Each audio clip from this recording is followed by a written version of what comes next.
tuy hal đắng charin cross pu in ling lu kum ne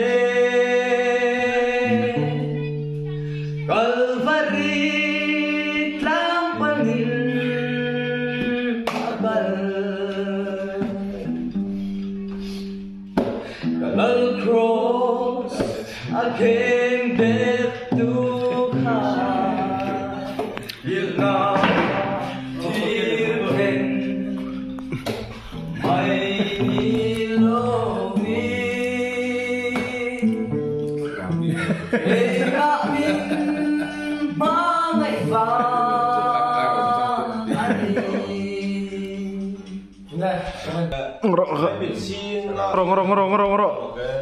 Duain alo tam to a sok zai kha tam a tial kha sok kha da chuan are min sing tam ma thi chuan action kha bodi action kha tam ma bok keima min tiang mo keima min kha toi dan tiang do han ipum ne han tam do chin te ding chuwa zai kha te ta su lo kha ta ke la pin pu lo mo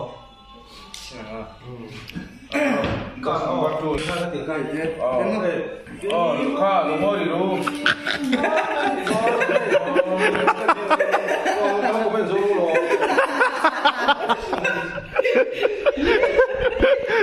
Rồi mang hai đứa mình thổi phía xe này. Cô lên bây giờ lại cái mà mình mọi thứ hết rồi. Anh chú đây cái mà mình thì đâu phải số lượng thế nào. Doan, vừa lên doang cái gì cái. Agar dia belum masih tertakin Kalau di pokok saya kan dulu masih ada orang kami ambil kol dan tani di pokok. Zaman kau ngai saya ni saya ni betul saya ingat tak roh kan ancet dan bidang itu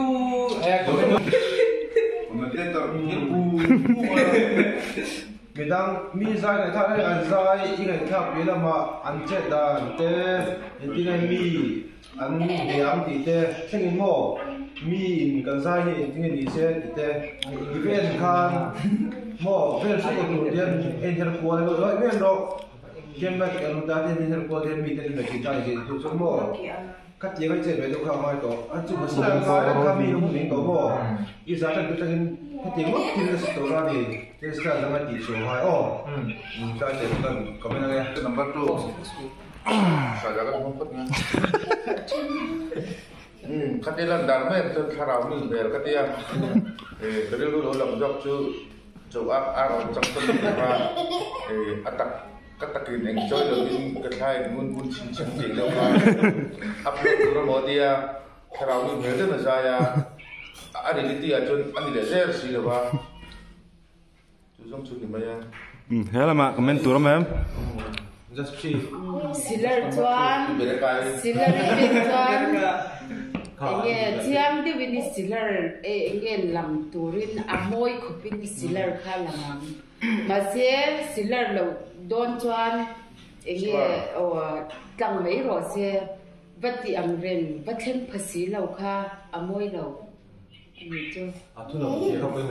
Cho nên hết lại phụ mất rất là chua kham bị bà ô sa mà thì cho ăn được một cái tên là thì lại khăn rìa đầy đó đầu mơ là trang đi trang hoa biết xả la trang mà nó biết là cho nên lại cái quái đó chịu ta hết lại trang khăn chua môi ta bị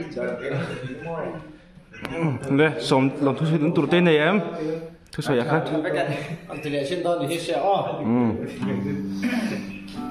khi đi tắm cơ lỡ toan tuy hà đắng xa